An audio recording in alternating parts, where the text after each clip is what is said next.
nuestro compañero y amigo Patricio Cabezud, pues se decidió realizar esta conferencia porque han surgido muchas más preguntas. Y bueno, voy a presentar a los que están aquí con nosotros en esta tarde. Están los abogados de Patricio Cabezud, el licenciado Óscar Mora, que es el encargado de lo penal. Está la licenciada Patricia Bedoya, que es la encargada de lo familiar. Y también nos acompaña esta tarde el impulsor de la ley Malio, licenciado Malio Magno Contreras, que también más adelante explicará de qué consiste esta ley.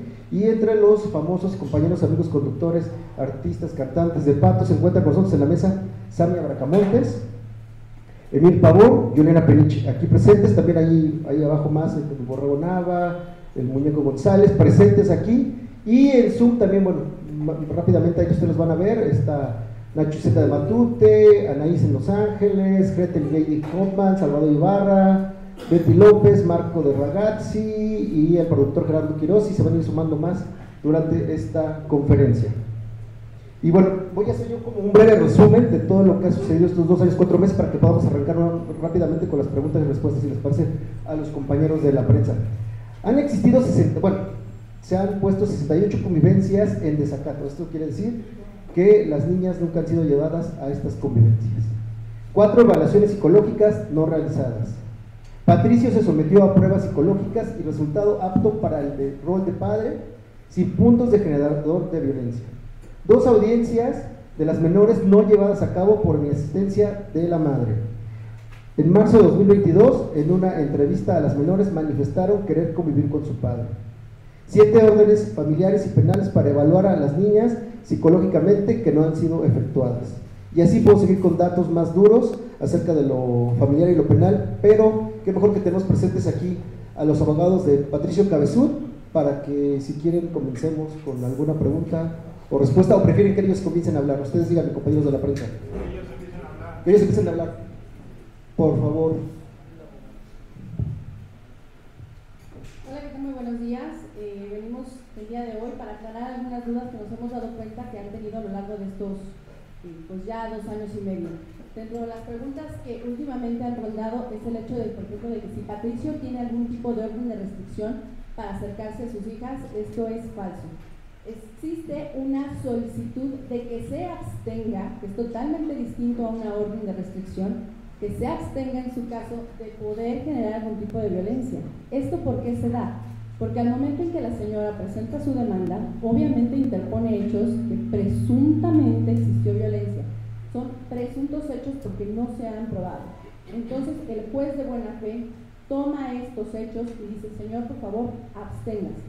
Es una abstención, no es una restricción. Punto número 1 que debe ser aclarado. El segundo punto, y es un punto muy fuerte que ha estado tanto en medios como en lo general, es si Patricio da o no pensión alimenticia.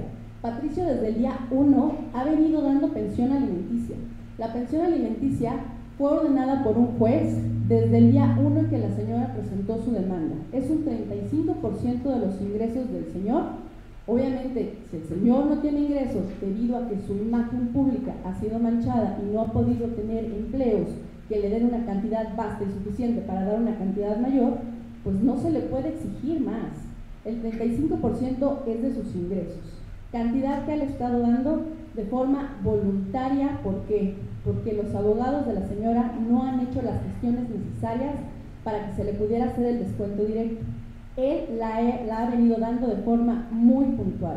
Aunado a este 35%, él paga el mantenimiento del inmueble en donde viven y además les da techo, que es el inmueble en donde viven es propiedad del señor Patricio Cabezud, y ellas lo han venido ostentando y teniendo durante todo este transcurso de tiempo. Entonces no nada más son 2.600 o 3.000 pesos, se tiene que hacer la suma y la valoración de todo lo que él está dando, aunado al hecho de que los padres estamos obligados, ambos padres, a proporcionarle a los hijos.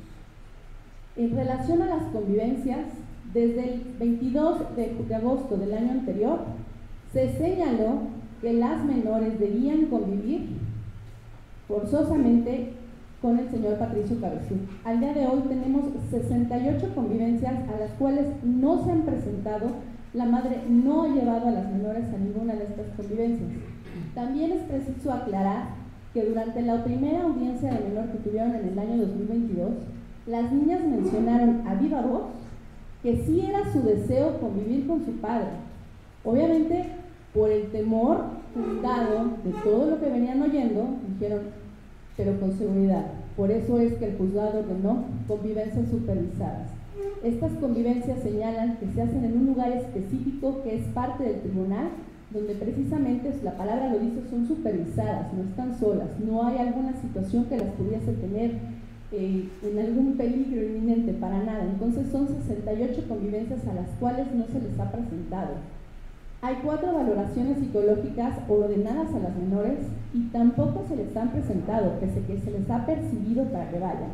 La única persona dentro del juicio familiar que tiene valoraciones psicológicas realizadas es el señor Patricio. De estas valoraciones se observó que es una persona apta para ejercer el rol de padre, así como el hecho de que no tiene ningún punto que sea como una persona generadora de violencia. Las cuestiones psicológicas valoraron que el señor Patricio Cabezudo no es un ser generador de violencia. Esos son los únicos resultados que se tienen al día de hoy, son los únicos estudios psicológicos que se tienen. Ahora, contamos con 2 audiencias de presentación de menor ordenadas por el juez para que durante más de 2 años no se ha visto a estas pequeñas, no se sabe en qué estado están. El juez lo único que quería era, por favor, tráeme a las niñas, quiero escucharlas, y si es el efecto deseo de las niñas no convivir, lo debo de escuchar, por favor tráelas. Se ordena una primera ocasión, se le notifica a la señora hace caso omiso.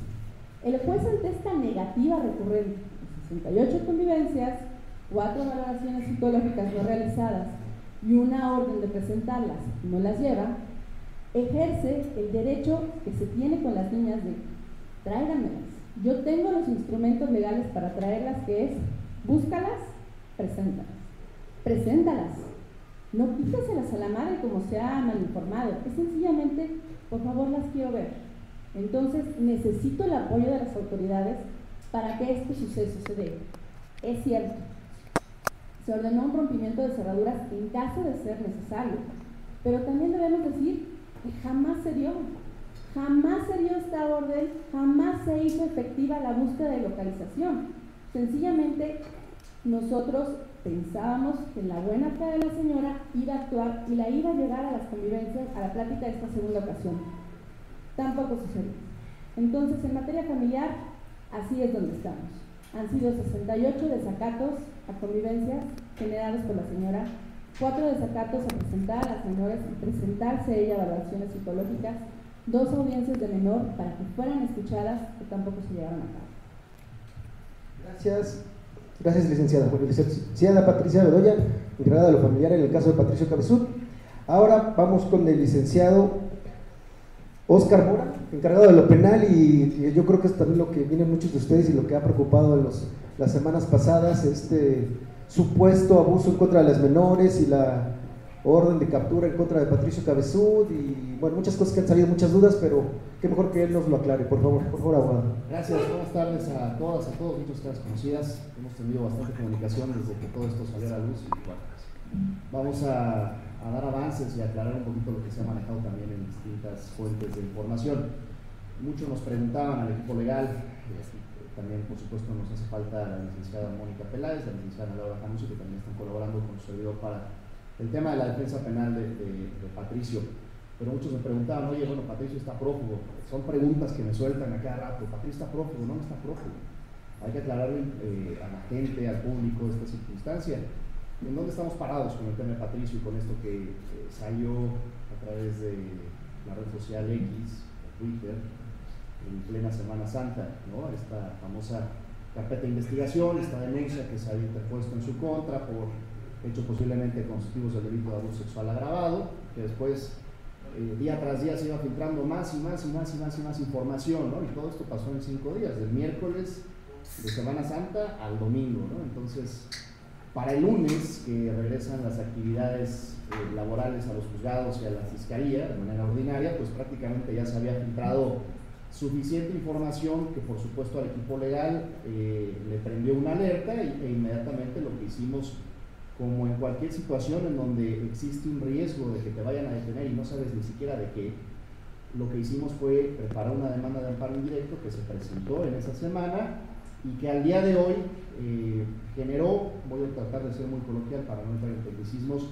algo que se llama suspensión provisional del acto reclamado, que es lo que estábamos señalando en la demanda de amparo. Como no teníamos certeza de que existiera algo en contra de Patricio, llámese orden de comparecencia, orden de aprehensión, orden de arresto, citación, lo que fuera, ¿no? Pero que pudiera vulnerar sus derechos humanos, sus derechos constitucionales, lo que hicimos fue meter la demanda de amparo de manera abierta.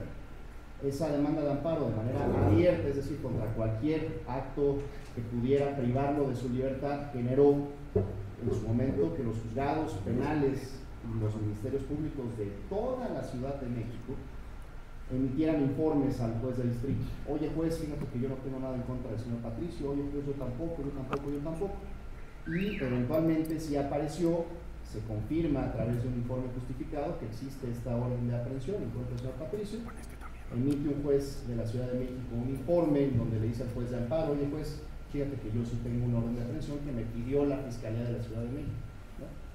Entonces, al existir este informe justificado que confirma el acto reclamado, es decir, alguna posible orden de aprehensión, evidentemente lo que se generó en ese ínter fue la famosa suspensión provisional. ¿Qué implica que alguien tenga una suspensión provisional dentro de un amparo indirecto contra alguna orden de detención, de comparecencia, de aprehensión? Que las cosas se queden en el estado en el que se encontraban previo a la existencia de esta orden. En palabras coloquiales, no lo pueden detener.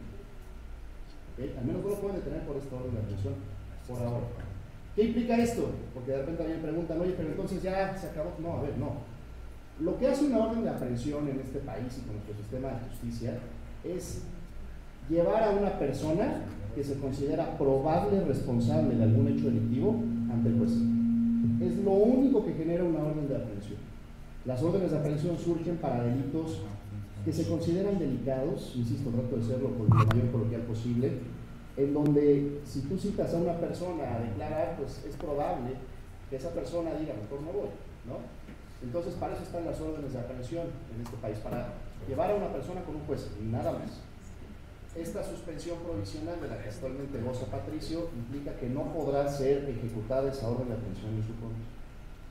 Recientemente salió por ahí un criterio, digamos, de los tribunales colegiados de este país que permiten que esta suspensión efectivamente tenga estos efectos, aun y cuando se trata del delito de abuso sexual agravado. Me han preguntado también, bueno, ¿y cuáles son las pruebas que soportan esto? No lo sabemos.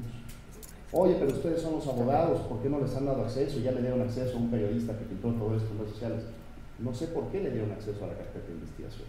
Cada periodista tiene sus fuentes, es completamente respetable, pero sí quiero aclarar que la Fiscalía inclusive no tendría en ese momento la obligación siquiera de avisarnos a los abogados de Patricio. Yo comentaba también con algunos de sus compañeros, o algunos de ustedes, que el miércoles, que fue miércoles 27 de marzo, si mal no recuerdo, 16 o 27 de marzo, yo estuve con Patricio en la Fiscalía de la Ciudad de México y entramos y salimos, sin mayor inconveniente, sin ningún problema.